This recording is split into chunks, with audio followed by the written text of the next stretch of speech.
говорит вся эта история? И для начала, верите ли вы лично в виновность человека, которому уже предъявили обвинение?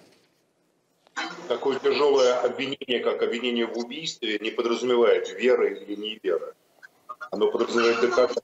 Дело в том, что многие в Карачаево-Черкесии указывали, упоминая имена Аслана Жукова и Фраля Шабзукова, в сторону Рауфа Арашукова. Но на Кавказе принято, если точно известно, что кто-то убийца, то, как правило, его вина несет за собой достаточно тяжелые последствия. Поэтому люди не торопятся с обвинениями, если нету доказательств. Я хорошо знаю Рауфа Арашукова, общался с ним неоднократно. И меня с ним, кстати, познакомил лично Вячеслав Дерев, человек, которого Арашуков посадил в тюрьму. Я считаю, что сегодня, в день, когда арестован Рауф Арашуков, надо поставить вопрос об освобождении сенатора Вячеслава Дерева, который сидит в тюрьме только потому, что Арашуков хотел у него перехватить управление адыгским национальным движением, Адыга Хаса. Максим, прошу прощения, но разве арест Арашукова является достаточно веской причиной для того, чтобы сразу снять обвинение по совершенно другому поводу? Или все-таки все это как раз относится к тому, что вы говорили... Если руководство Следственного комитета кормилось, как мы теперь выясняем, в Адьюх-Паласе, в Хабезе у Арашукова, то, возможно, те обвинения, которые предъявлены Вячеславу Дереву, человеку, который никто не подозревал, что клан Деревых живет там с газовых сетей, с производства автомобилей, с сельского хозяйства, с реального производства. В отличие от Арашуковых, которые всегда сидели на этих газовых сетях, как Каитовы сидели на энергетических сетях, это карачаевский клан такой. Поэтому я думаю, что если уж восстанавливать справедливость, то надо начать с безусловного освобождения Вячеслава Дерева, который ни в чем не виноват совершенно. Что касается Рауфа Арашукова, это очень сильный и влиятельный человек, который имел очень большие знакомства в силовых структурах. Он неоднократно намекал на это, подчеркивал это. И, безусловно, наличие Бастрыкина, который отдыхал в его поместье, фотографии есть в сети, подтверждают, что эти связи были на самом высоком, на максимально высоком уровне. Максим, прошу прощения, уточняющий вопрос. А вы уверены, что эта информация достоверна о том, что Бастрыкин отдыхал у него? Вы об этом говорите как о совершившемся факте. Да, потому что это автомобили из собрания Рауфа Арашукова. Он собирал советские автомобили, такие «Жигули» всякие, там, УАЗики какие-то. И как мы видим, глава Следственного комитета именно в этой коллекции, про которую знает вся Карачаево-Черкесия, позирует. Ну, в этом нет ничего такого дурного, потому что Адьюх Палас, это отель Рауфа Арашукова, он отель, находится в букинге. В принципе, там можно забронировать номер совершенно спокойно. Но это пусть сам господин Бастрыкин дает пояснение по поводу этих фотографий. Но так или иначе, это очень влиятельный, очень серьезный клан.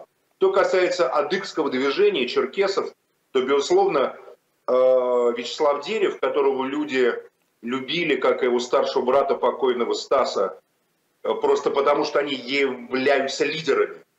Или Арашуков, который пытался купить себе адыгское движение и Адыга Хасу, это два разных совершенно человека. Я бы не смешивал на Кавказе всех в один единый комок.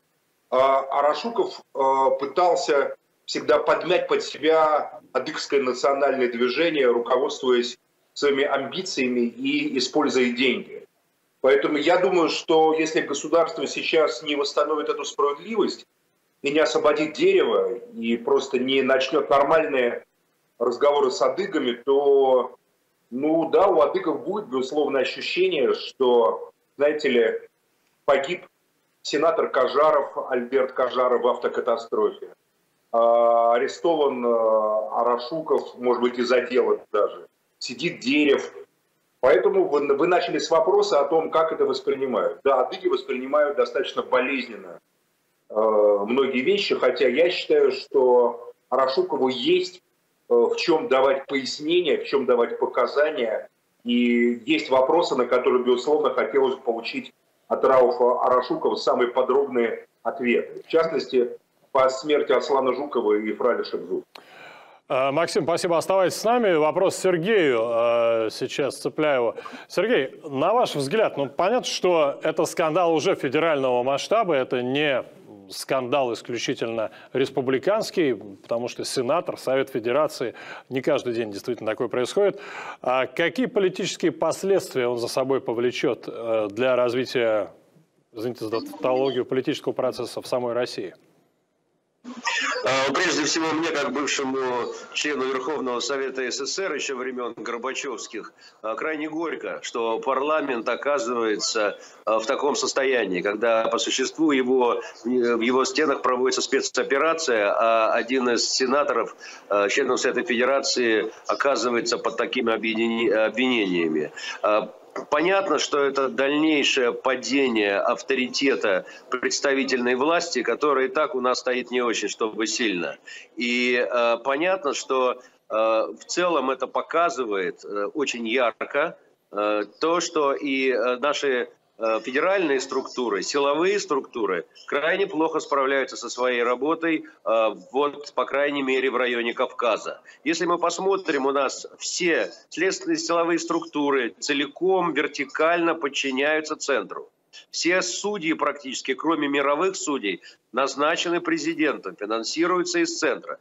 То есть вся правоохранительная система, она федеральная. И дальше мы видим, как люди по много лет находятся на свободе, и не просто находятся на свободе, если мы исходим из того, что все это так, они еще и заседают в Верхней Палате, где, как говорится, люди должны быть уважаемыми. Выводы какие надо сделать из этого? Два. Во-первых, всячески надо укреплять гласность и свободу средств массовой информации, чтобы любая информация становилась достоянием всех и каждого. И вторая вещь, которая нам будет нужна, я чувствую, для Совета Федерации, если он не хочет окончательно скончаться, то надо, конечно, переходить на выборность членов Совета Федерации, для того, чтобы за каждого отвечали две стороны. Одна сторона – это партия, которая выдвинула, это один ключ. И вторая сторона – это избиратели, которые за него проголосовали. И странные кандидатуры, которые далеки от политической деятельности, тогда, наверное, все-таки будут в большей степени отфильтровываться. Вот этим надо заниматься федеральному центру, отстраивать нормальную политическую государственную машину, а там не заниматься постоянным вычищением интернета, непонятно зачем и непонятно как. Сергей, скажите, а как же так сложилось? 18 лет, вот 18 лет строилась вертикаль. Строилась ради чего? Ровно ради того, чтобы обеспечить порядок и стабильность в стране, как нам это, по крайней мере, преподносилось.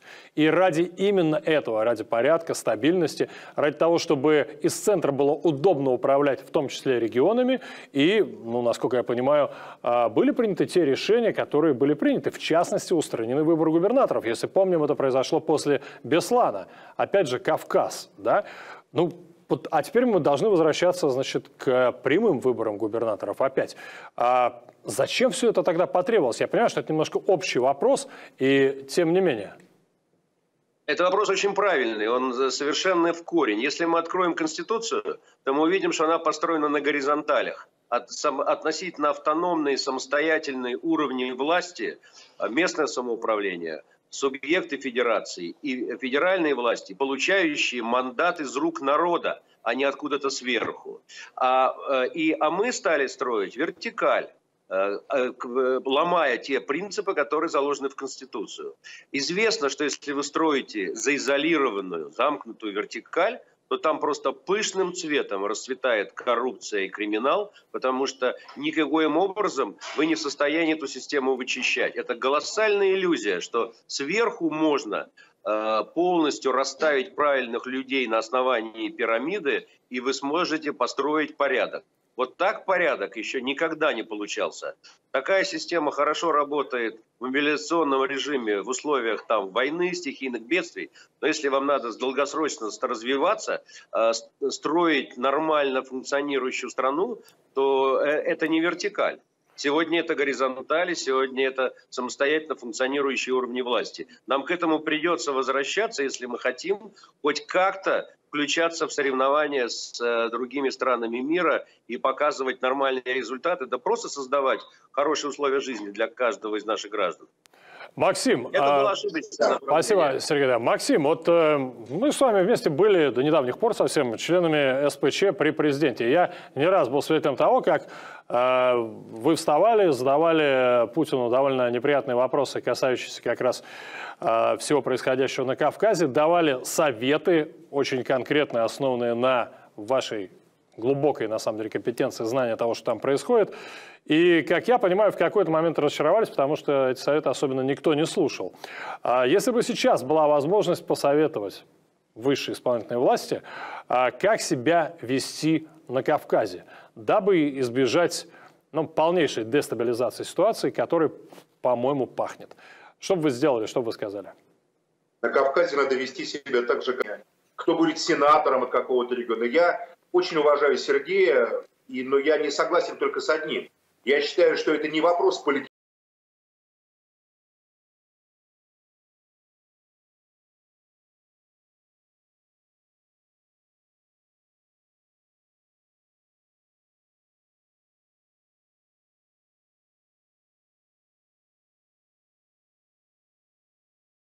Как с Фралем Шевзуховым и Асланом Жуковым, за определенные, как говорится, мзду, бывало раньше, не знаю, как сейчас, то эта мзда и являлась ключевой при принятии того или иного решения об участии того или иного человека в выборах, о назначении того или иного человека на определенный пост. И это имеет отношение в том числе и к выборной системе. Проблема не в том, что Путин хочет управлять страной. Проблема в том, что Путин не может управлять страной. Страной управляет аппарат. Молчалины господствуют на свете. Это и есть лозунг российской политической системы. Попадая в систему принятия политических решений, в администрацию президента прежде всего, они на самом деле попадают на хлебные, доходные и очень жирные места, с которыми им совершенно не хочется уходить. Поэтому, когда я говорил о проблемах Кавказа, я подчеркнул то, о чем я говорю. Кавказ ничем не отличается от остальной России. Везде по всей территории страны должны быть одни единые государственные законы, государственные принципы. Безусловно, Кавказ использовался последние 20 с лишним лет как дыра, черная дыра для отмывания денег. Но деньги эти шли из Москвы, из Петербурга, из центральной страны. Через Кавказ проще было потом списать на клановые отношения, на племенные отношения. Но ни один кавказский олигарх, ни один из тех, кто грабил народ Дагестана, Карачаево-Черкесии или другие народы, не существует без связи с покровителями в Москве. Это надо понимать ясно и четко. Нет никакой отдельной кавказской криминальной системы. Есть общероссийская криминальная, политическая, бюрократическая система вывода денег от народа, который просто Кавказ используется как то, на что проще показать пальцем. Сказать всей стране: ату, посмотрите, кавказцы мусульмане, вот они какие. А на самом деле это верхушка айсберга, которым ей является вся страна. Поэтому проблема Путина в том, что он не контролирует политическую ситуацию в стране, ситуацию деятельности аппарата. Поэтому и появляются Арашуковы, поэтому появляется правительство Дагестана, которое потом арестовывают в полном составе. Поэтому и появляется Рамазан Абдулатипов со своим братом Раджабом, который сейчас дает показания в ФСБ и так далее. Максим, вопрос есть еще у Ильи Андреева, который как раз занимался сегодня подробностями всей этой ситуации. Да, у меня вопрос как раз, Максим, к вам. Вернуться вот от общего, куда вы ушли немного к частному, да, к этому делу. Просто мы связывались сегодня с контактами нашими также, естественно, в Черкесске по этому поводу. И нам сказали, что то, что меня удивило, например, потому что внимание всех у нас приковано сегодня было именно к Рауфу, да, что на самом деле его отец Рауль был гораздо более влиятельным человеком, то есть и вот именно и уголовное дело против Рауля Арашукова, оно может сильнее, скажем так, сказаться на расстановке сил в республике, на ситуации внутри нее. Так ли это действительно? И действительно, что сейчас ждать в республике, будут ли происходить там какие-то процессы? Потому что как-то мне показалось... Безусловно, Арашуков очень уважаемый и влиятельный человек в черкесской среде. Подчеркну, что криминальная система, которая существовала и существует в Карачаево-Черкесии, она создавалась на протяжении долгого времени. Это не только вина. Конечно, люди не должны участвовать в преступлениях, тем более, которые лишают будущего собственный народ. Рауля Арашукова, его, по крайней мере, никто не обвиняет в убийствах, как обвиняет его сына. А его обвиняют в хищениях. Да, это очень богатая семья, как есть другие семьи. И всегда к ним был вопрос, у них не было никогда никакого реального производства. В основном они, вот, как и семья Каитовых, занимались тем, что контролировали энергетические газовые сети.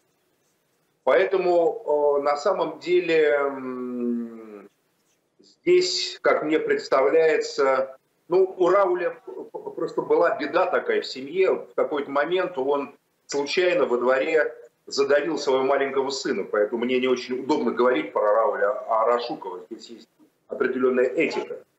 Но Рауля в убийствах, отца Рауля никто не обвинял никогда. Максим, спасибо. И напоследок у меня вопрос к Сергею Цепляеву. Скажите, вот после того, что сказал Максим, и я здесь с ним солидарен, думаю, не только я, в отношении оценок того, что происходит не только на Кавказе, но и по всей стране, просто по Кавказу это наиболее заметно, что ли. Эта система может себя изменить?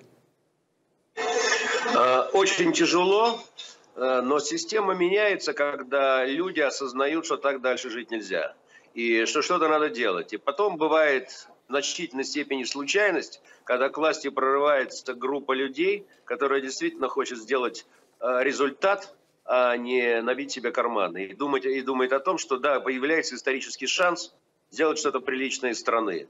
А мы никак не можем решить проблему сменяемости власти. А как мы понимаем, именно засиживание, там долгое присутствие людей создает подобные закрытые кормушки и эти все проблемные зоны, потому что нет сменяемости, нет способа проветривать.